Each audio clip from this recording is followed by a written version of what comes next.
तीन नेत्र होते हैं। एक होते हैं ये चक्षु इंद्रिय, जिसे आप देख रहे हैं, नेत्र कहते हैं। दूसरे होते हैं बुद्धि में नेत्र, और तीसरे होते हैं हृदय में नेत्र, जिनसे संसार देखा जाता है, विषय देखा जाता है, स्वप्न देखा जाता है, जागृत देखा जाता है।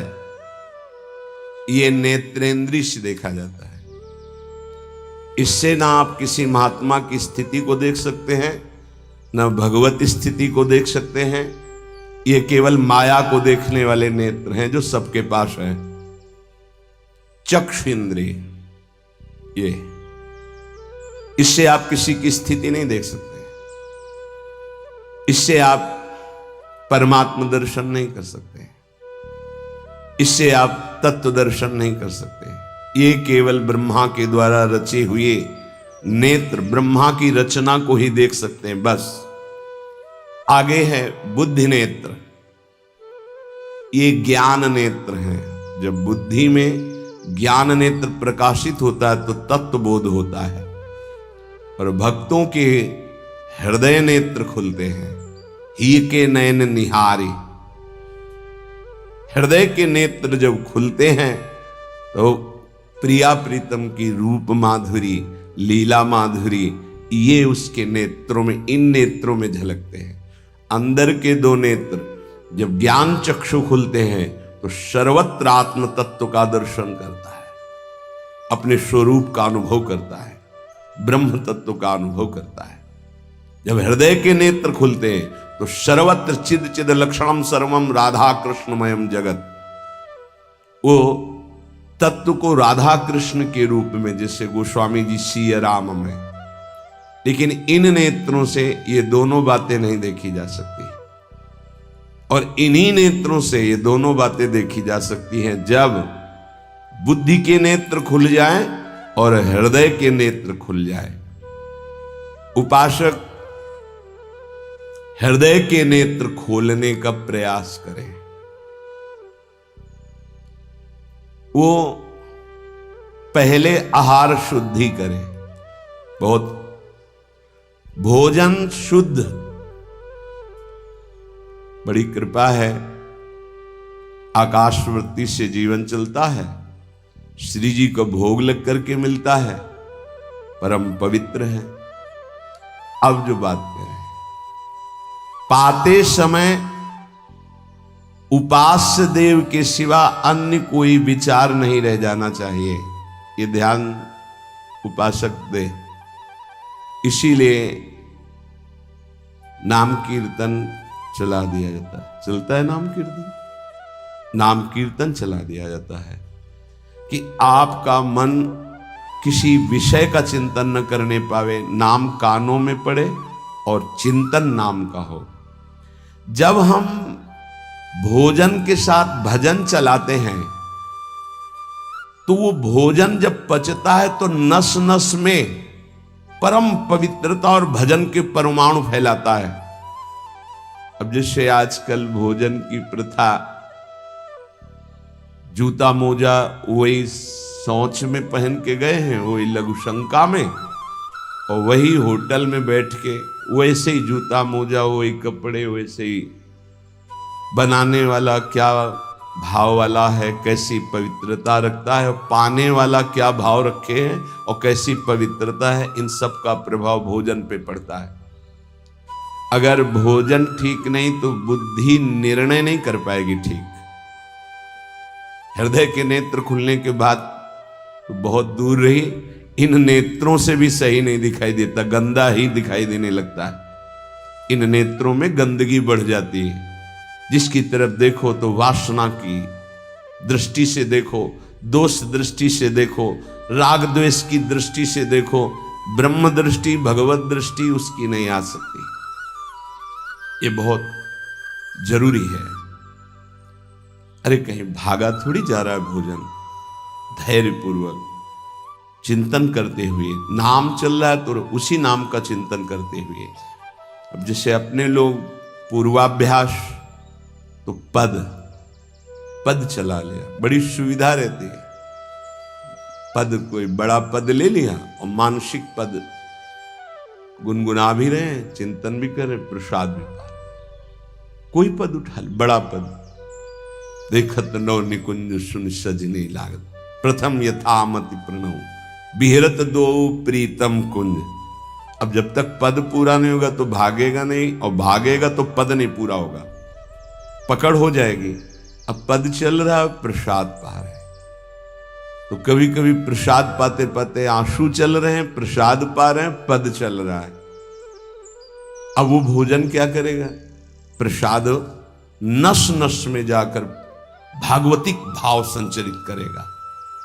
अब आप प्रसाद पा रहे हैं, किसी द्वेषी का चिंतन कर रहे हैं, गुस्सा आ रही, अब नस नस को वो क्रोध से युक्त करने वाली वृत्ति पैदा करेगा। आप प्रसाद पा रहे हैं, कोई काम चिंतन कर रहे हैं, वही प्रभाव आपके अंदर पड़ेगा। हमारी पद्धति रही है प्रसाद पाने की, चाहे जितना पवित्र हो, पर भोजन पाने के पहले हाथ पैर धोए गए, कुल्ला किया गया, पवित्र हो करके फिर वहां बैठ करके पद्धति थी, आसन पीढ़ा चटाई बिछा दी गई, पवित्रता पूर्वक बैठे, भोग सामने आया, भगवद अर्पित प्रसाद है तो जय जयकार और कीर्तन करके पा रहे हैं। अगर वो ऐसी जगह से मिला है, भगवद अर्पित नहीं है, तो अपने सामने 1 मिनट रुक कर भगवद अर्पित करते हैं, फिर जय जयकार इष्ट की, गुरुदेव की, भगवान नामों की गूंज करके फिर पाते। वो प्रसाद हमारे हृदय में पवित्र भाव पैदा करेगा, भजन बढ़ेगा। भजन से ही हृदय के नेत्र खुलते हैं, भजन से हृदय के नेत्र, और हृदय के नेत्रों से ही प्रियालाल का दर्शन होता है, प्रियालाल का लीला चिंतन होता है। जो अपनी नस नस में नाम, पवित्रता, भक्ति, ज्ञान, तो भोजन में बहुत सावधान रहिए। ये 24 घंटे के लिए हमारे विचारों को अपवित्र या पवित्र करेगा भोजन। अगर अशुद्ध भोजन हो गया तो 2-3 दिन तक तो विक्षेप पड़ेगा ही। अगर बहुत ही निषिद्ध भोजन हो गया तो हो सकता है कि भजन भी रुक जाए, विक्षेप क्या रुक जाए, ऐसा ऐसा भोजन होता है। भोजन बहुत संभाल के, भले भूखा रहना पड़े तो अच्छा है 1-2 दिन, पर ऐसा भोजन ना होने पावे जो हमारे भजन को छीण करे। प्रायः जब श्री जी की शरणागति दीक्षा दी जाती है यहाँ, तो पहला कि तुम्हें 11 माला गुरु मंत्र के तो करने ही हैं, दूसरा 12 पद चतुरासी जी के पढ़ने ही हैं पक्का, तीसरा तुम्हें उस रसोई से कभी भोजन नहीं पाना है जिसमें मांस बना है, जिसमें मांस रांधा गया है।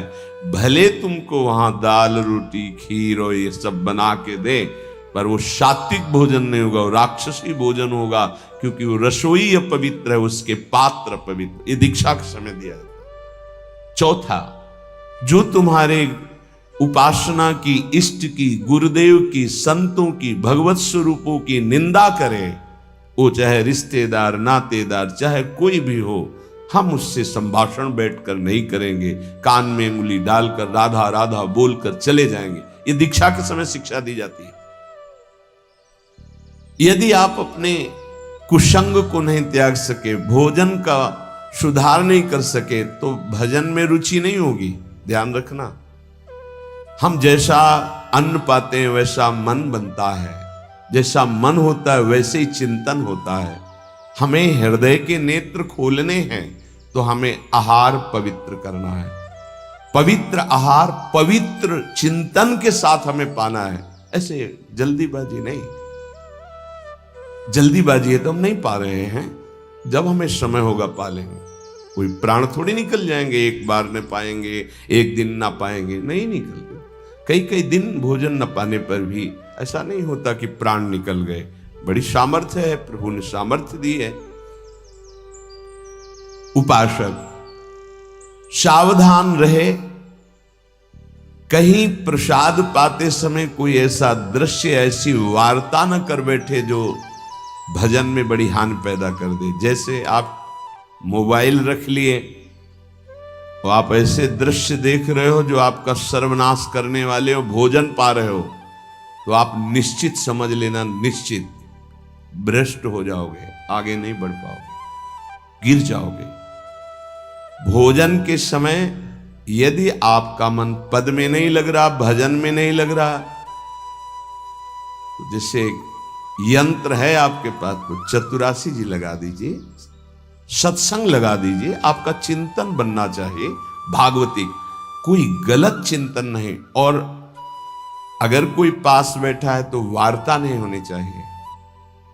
भोजन के समय वार्ता निषेध है, वो वार्ता का समय नहीं, वो एकाग्रता पूर्वक पूरे 24 घंटे के लिए हम अपने विचार पावन करने के लिए बिल्कुल मौन होकर के भगवत चिंतन या भगवत श्रवण करते हुए प्रसाद पाएं। आप सब आज से ये नियम ले ले, केवल परोसने वाले की आवाज सुनाई देनी चाहिए। श्री जी का प्रसाद जो आप परोस रहे हैं उसका उच्चारण करते हुए आपको प्रसाद, रोटी प्रसाद चाहिए तो वो पूछ सकते हैं। इसके अलावा पाने वाले की आवाज बस जी दे दीजिए, इससे ज्यादा कोई शब्द नहीं आना चाहिए। देखो, अगर प्रार्थना मानोगे तो आप आगे परमार्थ में बढ़ोगे। जो प्रसाद पाने का समय है वो बहुत 24 घंटे के भजन के लिए बहुत कीमती बात है। अगर उस समय आपका कोई प्रपंच वार्ता, कोई लौकिक वार्ता, राग द्वेष वार्ता, बिल्कुल नहीं, मौन आज से नियम रख लो। दे दीजिए ये शब्द उच्चारण और ले लीजिए प्रसाद ये शब्द, इसके अलावा और कोई शब्द नहीं होना चाहिए। अगर आप हमारी प्रार्थना नहीं मानते हैं तो ये अपराध होगा, आज्ञा का उल्लंघन होगा और वो आपके लिए बहुत ही हानिकारक होगा, जो आपकी बुद्धि को क्षय करेगा। इसलिए प्रार्थना है, आप प्रसाद पाते समय सब मौन का आश्रय, केवल स्वीकृति हां दे दीजिए और प्रसाद बांटने का जो उच्चारण है या अमुक प्रसाद ले लीजिए। बस इस नाम कीर्तन चलता है, नाम कीर्तन सुनिए, या आपकी क्षमता है तो उस समय नाम जप करते हुए प्रसाद पाइए। जिस जगह पर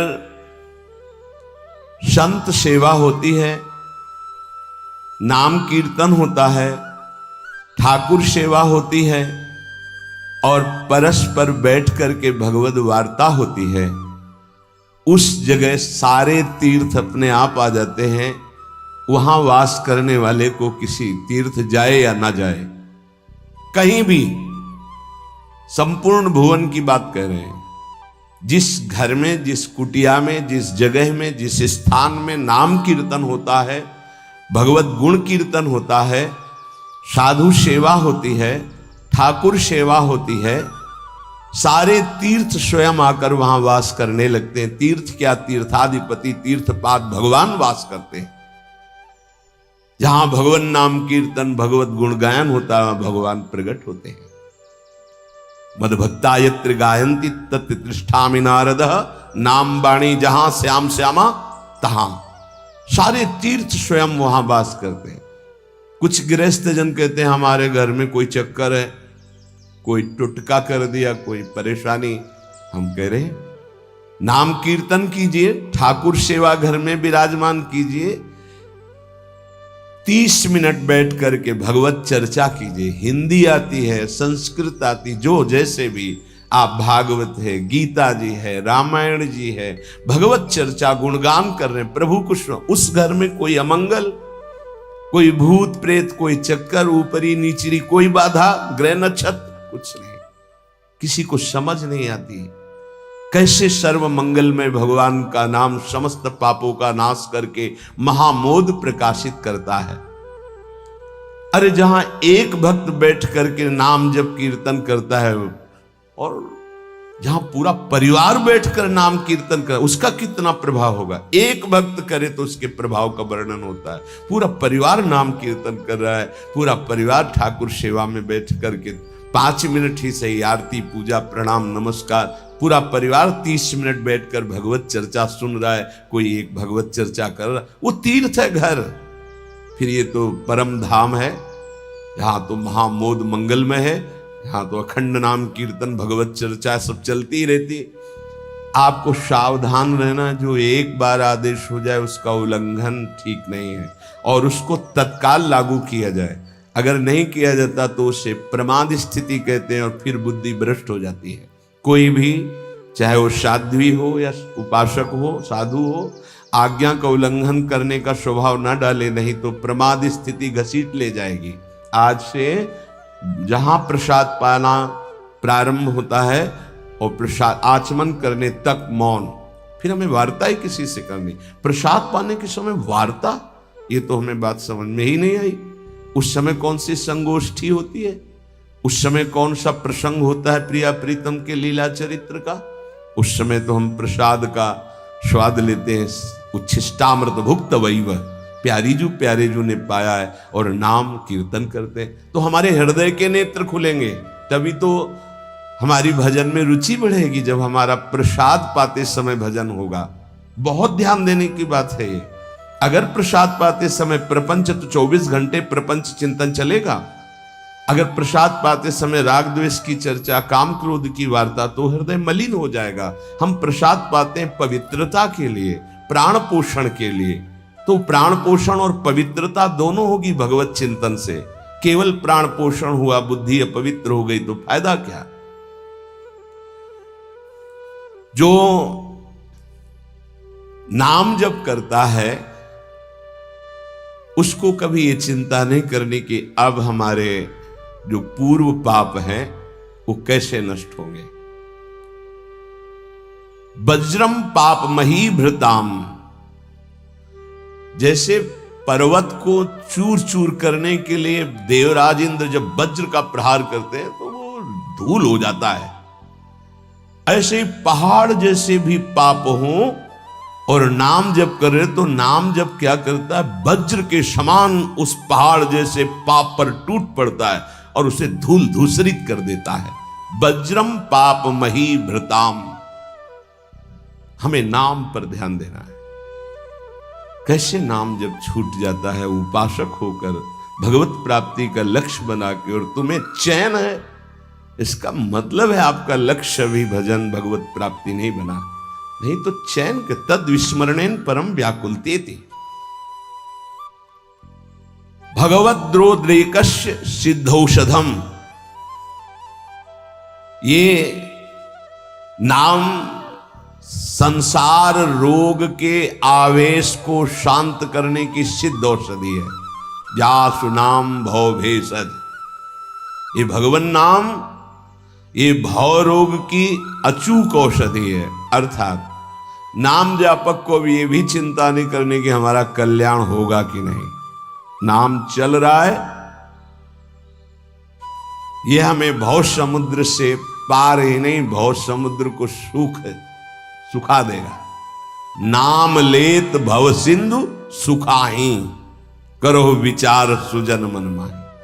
पाप के पर्वत को वज्र की तरह नाम टूटकर धूल धूसरित कर देता है और भव समुद्र को सुखा देता है। पार जाने की जरूरतें नहीं, खत्म ही हो जाता है, कल्याण की चिंता नहीं। मिथ्या ज्ञान निशा विशाल तमसस् तिगमांशु बिंबोदय,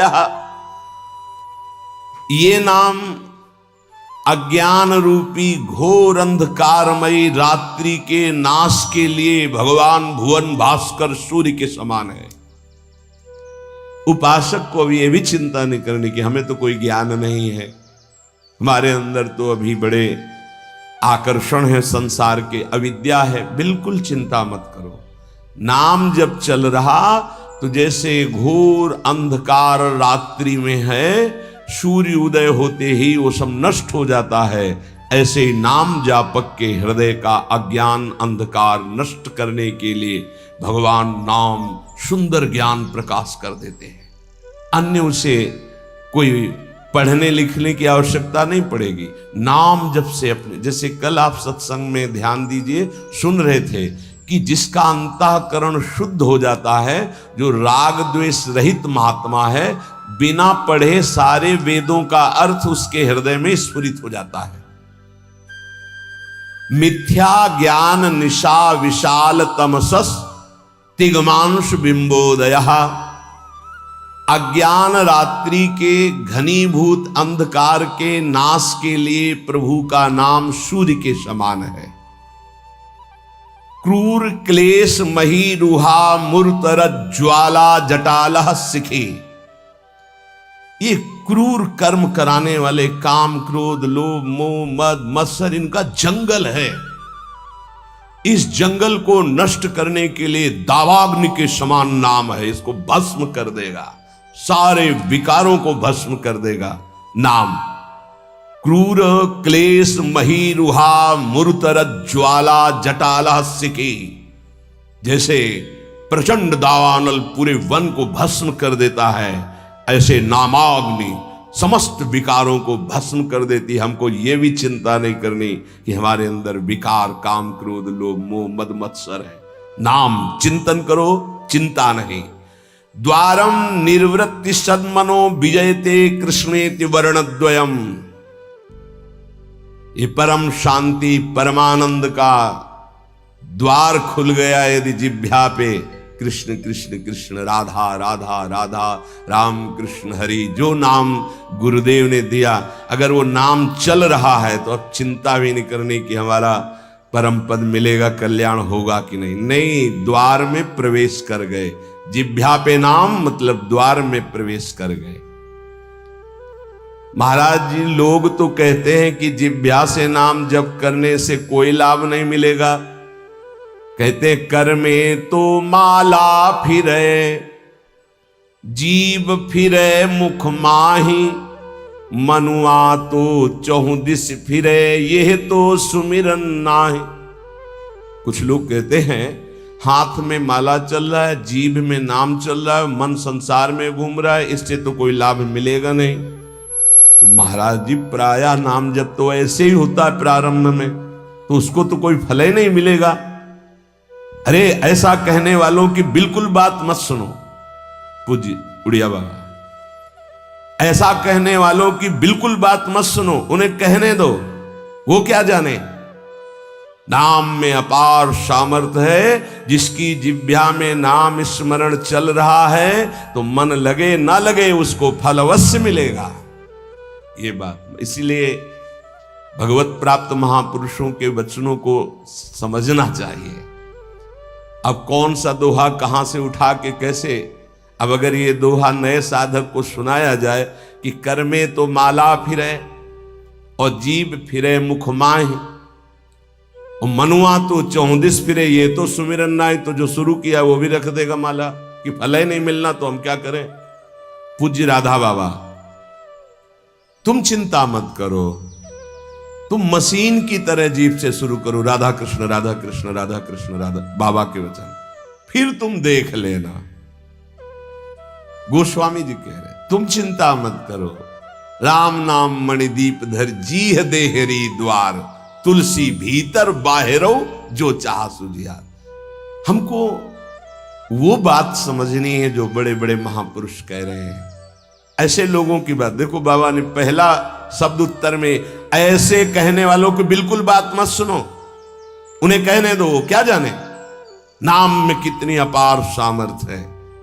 अहो वत्सो पचतो गरीयान यज्जिभ्याग्रे वर्तते नाम तुभ्यम, ना कि मनसाग्रे लिख देते ना, मनसाग्रे यह जिभ्याग्रे, जिभ्या में जिसके आपका नाम विराजमान हो गया वो चांडाल भी जगत पूज्य बन जाता है। अहो वत्सो पचतो गरीयान, वो सर्वश्रेष्ठ हो जाता है।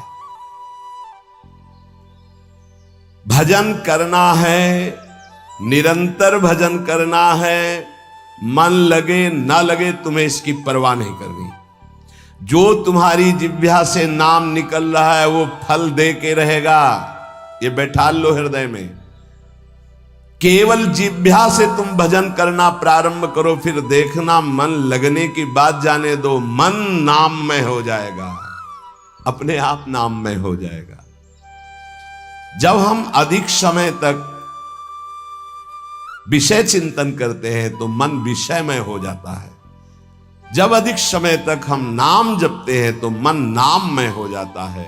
इसलिए तुम ऐसी बातें मत सुनो, निरंतर नाम जपने का अभ्यास जिह्वा से ही करो, तुम्हारा मन भगवदाकार हो जाएगा। तो महाराज जी सुनते हैं भगवदाकार वृत्ति बड़ी महिमामयी है, तो ये कैसे आती, कैसे भगवदाकार वृत्ति आती है? तीव्र अभ्यास और निरंतर स्मरण से।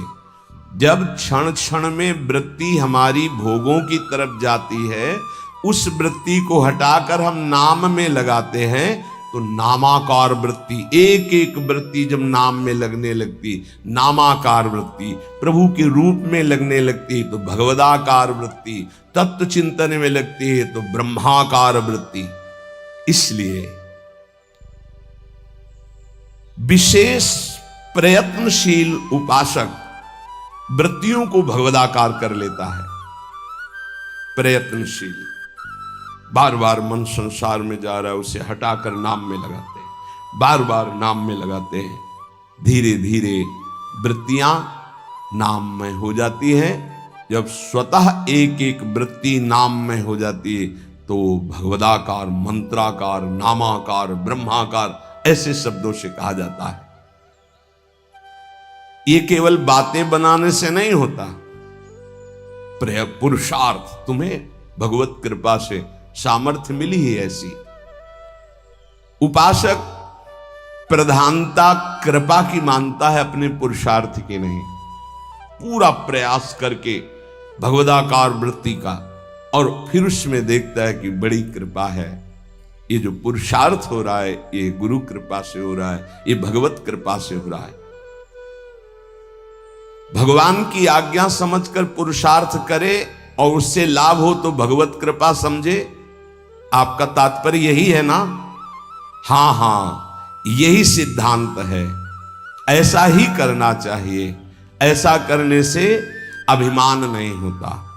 क्या कि प्रभु की आज्ञा है कि मनुष्य जन्म में भगवत प्राप्ति करे, गुरु की आज्ञा है कि इस उपासना के करने से भगवत प्राप्ति होती। तो हमें जितना पुरुषार्थ मिला है, सामर्थ्य मिली, हम पूरी सामर्थ्य लगाकर साधना करते हैं, नाम जप करते हैं, पर हम ये देखते हैं कि ये सब भगवत कृपा से हो रहा है। प्रभु की कृपा से ही हमारे भजन मार्ग में रुचि हुई, भजन बना, पुरुषार्थ बना, इस सब कृपा से। तो अभिमान नहीं आएगा। महाराज जी आप तो नाम जपने के लिए कह रहे हैं, लेकिन बहुत से विद्वान लोग नाम नहीं जपते। क्यों नहीं जपते? भैया नाम जप करना तुमने कोई साधारण समझ रखा है? भगवत कृपा के बिना भगवान नाम नहीं लिया जा सकता। हरिवंश कृपा, हरिवंश कहें, हरिवंश कहें, हरिवंश लहें। हरिवंश कृपा, हरिवंश कहें, हरिवंश कहें, हरिवंश लहें। हरिवंश की कृपा से श्री हरिवंश, श्री हरिवंश, जो श्री हरिवंश कहते हैं उनको हरिवंश की प्राप्ति होती है। अर्थात वृंदावन में विराजमान सहचरियों के मध्य में श्यामा श्याम, हा हरि रा राधा बा वृंदावन सा सहचरी, उनकी प्राप्ति होती। हम राधा राधा बोल रहे तो किशोरी जी बुलवा रहे, इसलिए बोल रहे। कृष्ण कृष्ण बोल रहे तो जेई कृष्ण ते नाम, मानो साक्षात भगवान कृष्ण नाम से स्फुरित हो रहे, साक्षात प्रिया जो राधा नाम से हमारी जिह्वा में विराजमान। तो ये जरूरी थोड़ी है कि विद्वान है तो भगवत कृपा पात्र ही है। भगवन नाम भगवत कृपा पात्र जन जपते हैं। भगवत कृपा के बिना नाम नहीं निकल सकता जिह्वा से।